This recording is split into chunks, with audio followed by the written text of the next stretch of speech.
which stands for Special Anti-Robbery Squad, is a tactical anti-crime unit under the police force in Nigeria, which was set up back in the 90s to tackle the then growing crime across the country. The police force under this unit have been known over the past decade to misuse their powers and partake in extortion, wrongful arrests, assault, rape, and even death of victims of the Nigerian public. These resulted in protests which started in early October around the country. However, there have been cases of crime that has erupted during these protests by hoodlums and thugs who have disguised themselves as peaceful protesters and have used this as an opportunity to embark on crimes such as looting, prison breaks, violent crime against the police. As a result, governors from different states began announcing curfews for each of their respective states as an attempt to try to reduce these crimes and ultimately die down the protests. The main hub of the protests was at the Lekki Toll gate in Lagos, Nigeria, which is a toll gate that stands between VI and Lekki Phase 1 estate. This was where peaceful rallies were being held. However, this location became ground zero on Tuesday the 20th of October, where the Nigerian government, soldiers specifically, opened fire on unarmed innocent protesters in an attempt to have them adhere to the curfews which had been set that day. I personally have been following the protests over the weeks and was actually part of some viewers that signed into a live feed that was streamed on Instagram by popular DJ Switch on the day of the incident. She happened to be on the protest grounds at the time the shooting occurred, and people that were signed into her live feed could watch the events unfold. From the stories after this event, which are unbelievable and horrific, there have been groups that have come up. These group of people have questioned the information being released. I like to call these groups the fact finders or fact seekers, who have raised arguments questioning what information has been released on social media to the public. They believe that certain handles online are trying to sensationalize the situation, and they just want to filter the information being released into their ears. So as a result, I have compiled information from several news handles, several eyewitnesses, newscasters, bloggers. With this information, I've created a timeline as a guide of what actually transpired on this day. This is for you to determine whether what popular media says transpired actually transpired versus what this growing group of fact finders are actually questioning. So here is a rough timeline from 12 a.m. on Tuesday the 20th of October. Tinubu addresses the nation via his Twitter handle at Asiwaju Tinubu. Some people have said that he implied with his tweets that the government will be justified if force were used. So who is Tinubu and why is he relevant here? He is the ex-Lagos State Governor and acting chairman of the ruling political party APC. Also, he is known to own the toll gate in which the incident took place at, amongst other things such as property and so on. He has even been termed the godfather of Lagos. I personally read the tweets here, and one could argue that yes, this is true, that he did imply that force would be justified. However, it could also be looked at in a different way, where some could argue that he actually is right in telling people to call off the protests, to give the government time to implement the requests that were being made. I mean, Nigeria is 60 years old, and our government has a track record of sometimes promising certain things and not delivering. So at the same time, I do not blame the protesters for not calling it off and still protesting in hopes for a better country.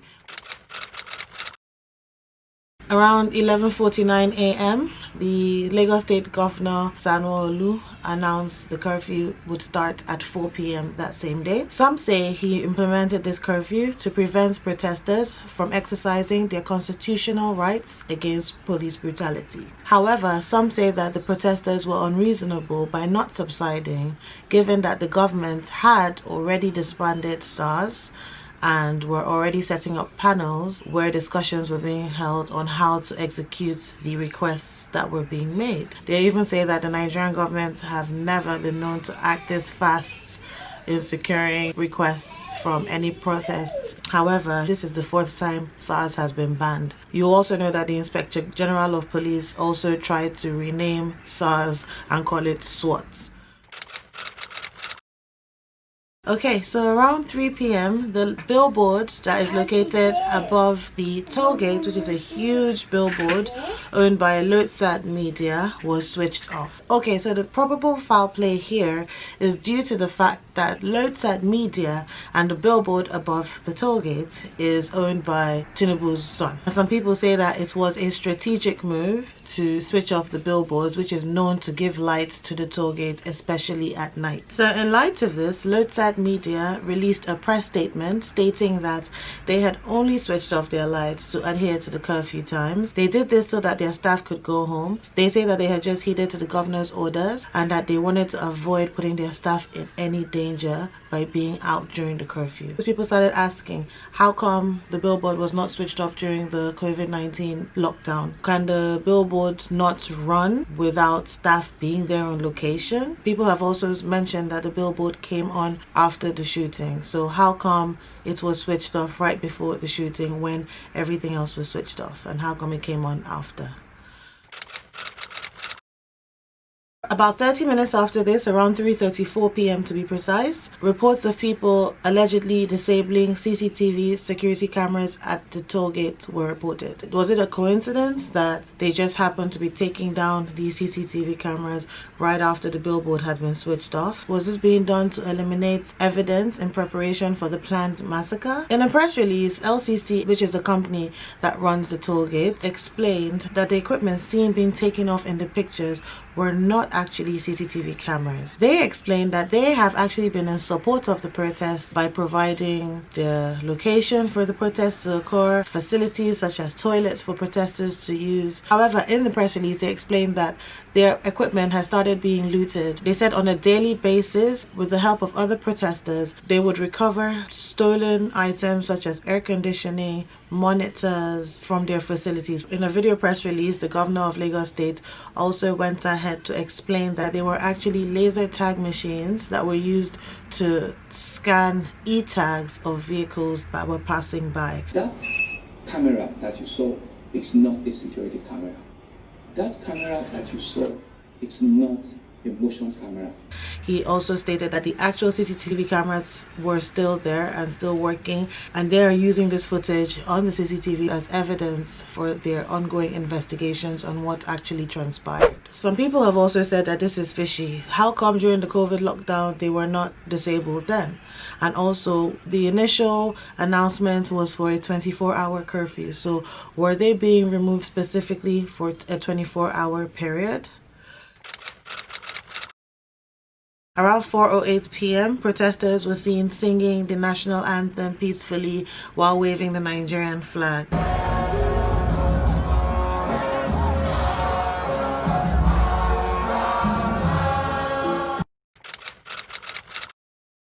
At 6 p.m., according to several online publications, one being Politics Nigeria, President Buhari, the Chief of Defense Staff, and the Defense Minister were all in a closed-door meeting, which was taking place at the presidential villa in Abuja. The meeting agenda was not disclosed. However, it is assumed that the discussions were in regards to the ongoing Sars protests.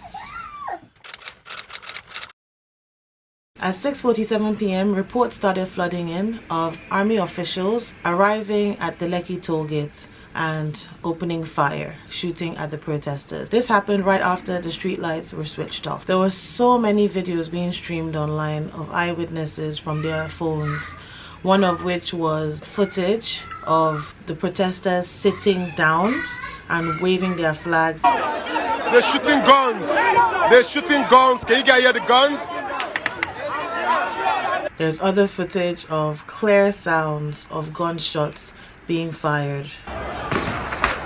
Let them shoot, let them shoot. No problem! No problem! Everyone sit down, sit down, sit down! There's another video footage of soldiers clearly shooting.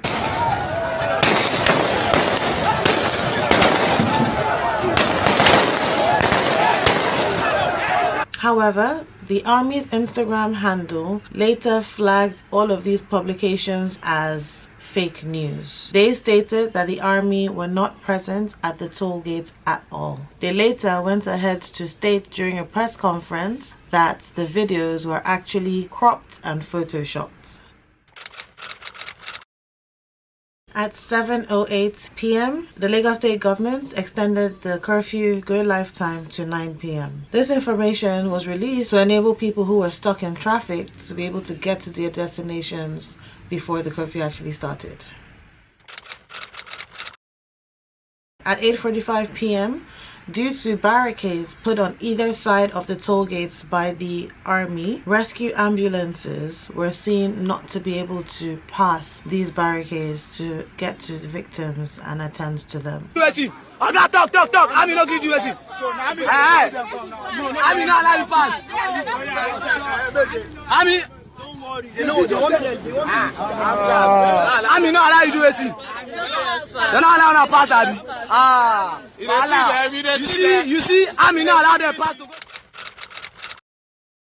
At 3:43 a.m., the Lagos State Governor Sanwo-Olu released a statement stating that the Lekki Massacre happened as a result of forces beyond his control. At 10:22 a.m., Governor Sanwo-Olu released a press statement to Lagosians, and in this he denied the death of protesters despite contradictory evidence across social media that showed otherwise. So that is the timeline. The aftermath of this was utter chaos and anarchy, to say the least. Hospitals were being burnt down. Grocery stores and shops in several locations were burnt down and completely destroyed and looted. There were countless videos of deaths, of what looked like executions from even army and police officers. The Oba of Lagos's palace was broken into and vandalized. There were mothers being shown crying over corpses. There were police stations that were completely burnt to the ground. There were prison breakouts in several states. Nigeria was on fire. The footage online was hard to watch and it was hard to keep up, guys. Information of what happened trended across the world on CNN, BBC. Hillary Clinton also tweeted about it. Bill Clinton did as well. The Wall Street Journal carried it. Celebrities across the world, Trevor Noah, Beyonce, Rihanna. However, 3 days later, a few people started coming out and questioning the validity of a lot of the information that was being carried online. This came in light of a lot of false information that was being circulated of victims that had died during the protest. There are a few videos of some people that have come up stating that they were not actually dead. I'm fine and I'm healthy. All right. That picture was taken on a short film set, a short film I worked on not too long ago. That's a movie set. All right. I don't know how people got that picture, and started spreading it. Please, it is fake. Got some really disturbing news from social media about my demise, which obviously I'm still very alive. So a lot of the information was debunked, and because of this, a lot of people started questioning a lot of the information that was just being spread generally. In addition, as at 3 days after the incident, there weren't any family members that had come forward to state that they had lost any of their family members at the site at Lekki Tollgate. In addition to this, Omotola, popular Nollywood actress and influencer, she released a post on social media which stated that if people die during the Lekki Toll assault, let their people speak out, please. And if there were no deaths, enough with the sensationalization, because it does not remove from the crime that happened. Peaceful protesters were attacked. Why? By whom? This caused a lot of scrutiny online, in which case she responded by taking off the post. However, a lot of people did say that they understood what she was saying and her message was not against the protesters. It was actually just questioning and asking the difficult questions that some people might have. However, according to eyewitnesses, the soldiers were seen to be carrying dead bodies from the roads and carrying them into a truck. They were also seen to have been carrying bullets that had been shot, bullet shells from the ground. Some may say that the statements from the government as well as the LCC and lucid media in relation to the lights being turned off were in fact actually plausible. Some may say it's too much of a coincidence that the lights were switched off, CCTV cameras were carried, billboard was switched off. These excuses are just excuses and nothing more. My personal take on this is that these are still early days and the truth will always reveal itself, and there is ample amount of footage from different eyewitnesses, different sources, all saying the same thing. There is too much evidence and video footage of people being shot at. I personally find it hard to believe that so many unrelated people have come together to conspire a massacre. Regardless of all the speculation going on and debates going on, the core of the issue still exists, which is that the government of Nigeria responded to protests against police brutality with exactly that, brutality.